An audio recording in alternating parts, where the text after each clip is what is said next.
இந்திய கிரிக்கெட் அணி வீரரான ஹர்திக் பாண்டியாவுக்கு கிரிக்கெட் வாழ்க்கையில மட்டுமில்லாம இப்ப சொந்த வாழ்க்கையிலையும் மிகப்பெரிய ஒரு பிரச்சனை உருவாகி இருக்கு. ஹர்திக் பாண்டியாவும் அவரோட மனைவி நட்டாஷா ஸ்டான்கோவிக்கும் பரஸ்பரமா 2 பேரும் விவாகரத்து வாங்க போறதா ஒரு தகவல் வெளியாகி இருக்கு.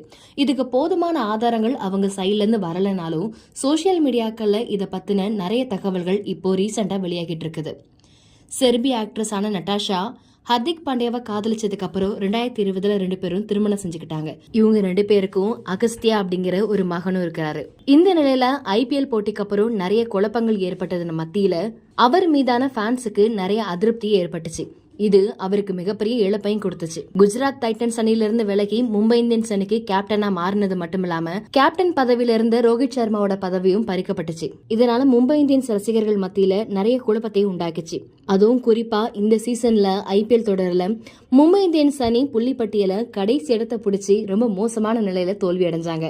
இதுக்கப்புறமா 2024 T20 உலகக்கோப்பைக்கு ஹர்திக் பாண்டியா தயாராகி வந்துட்டு இருக்காரு. இந்த நிலையில தான் அவரும் அவரோட மனைவி நட்டாஷாவும் 2 பேருமே விவாகரத்து பண்ண போறதாகவும் ஹர்திக் பாண்டியாவோட 70% சொத்துக்களை தன்னோட மனைவி பேருக்கு எழுதி வச்சிட்டதாகவும் ஒரு தகவல் வந்திருக்கு.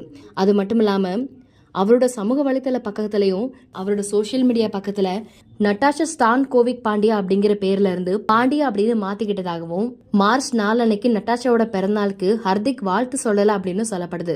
2 பேருமே ஆல்ரெடி செப்பரேட்டா அவங்கவுங்க வாழ்க்கையை வாழ்ந்துட்டு இருக்கிறதாகவும் அபிஷியலா இப்போ டிவோர்ஸ் வாங்க போறதாகவும் நியூஸ் வந்துட்டு இருக்கு. அது மட்டும் இல்லாம நட்டாஷா அவங்களோட சோசியல் மீடியா பக்கத்துல நட்டாஷா ஸ்டான்கோவிக் பாண்டியா அப்படிங்கிற பேர்ல இருந்து பாண்டியாவை மட்டும் நீக்கி நட்டாஷா ஸ்டான்கோவிக் அப்படின்னு பேர் மாற்றமும் பண்ணியிருக்கிறாங்க. இதெல்லாம் வச்சு பார்க்கும்போது 2 பேருமே கூடிய சீக்கிரம் விவாகரத்து வாங்க போறதா சொல்லப்படுது. சினிமா பிரபலங்கள் தான் அடிக்கடி விவாகரத்து முறை அப்படின்னு பேசிட்டு இருக்கும்போது இப்ப ரீசெண்டா இந்த மாதிரி கிரிக்கெட் வீரர்களோட வாழ்க்கையிலையும் நிறைய விவாகரத்து அதிகரிச்சே இருக்கு. இதை பத்தி நீங்க என்ன நினைக்கிறீங்கன்னு கீழே கமெண்ட்ஸ்ல சொல்லுங்க.